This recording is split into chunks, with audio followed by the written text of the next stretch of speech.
good things must come to an end. My good thing ended when I heard the nurse say, "Mr. Stanley, if you'll pull your car around to the main entrance, we will bring Mrs. Stanley and baby Andrew down to meet you." I employed my recently acquired breathing exercises in that moment. They were making us leave?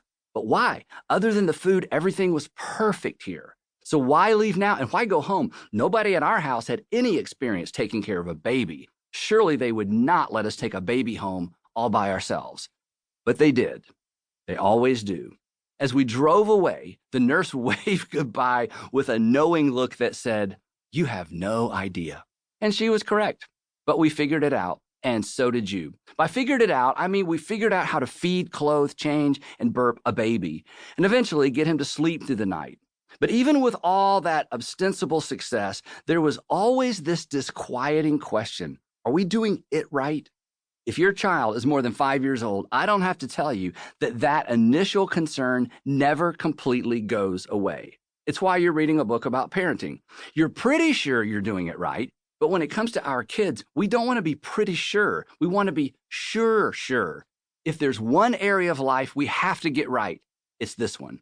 So the question is always there, hovering in the background. Then, just when we feel like we might be doing it right, the seasons change. They outgrow their shoes and their beds, and we wonder sometimes if maybe they're outgrowing us.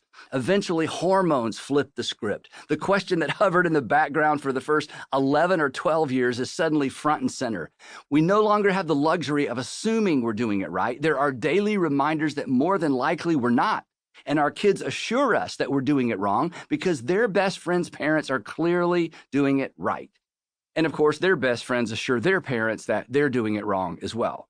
So, are you doing it right? It's a terrifying question. It's terrifying because while life comes equipped with a rear view mirror, life doesn't come equipped with reverse. We can look back and we can see what we should have done differently, but we can't back up and do it all again.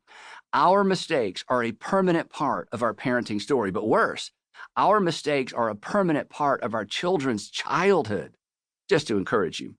Our 3 kids are all married now, but Sandra and I still wonder at times if we're doing it right. While working on the manuscript for this book, we've been in a weekly discussion group with 5 other couples on the topic of parenting adult children.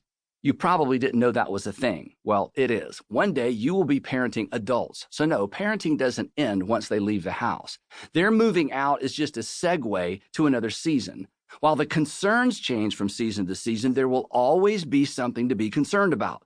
And there is always the concern of doing it wrong. But back to it. What is it? What exactly is the it we want to get right as parents? What is the it we so desperately don't want to get wrong? Why are you reading a book or perhaps another book on parenting? Clearly, you want to get something right. But what?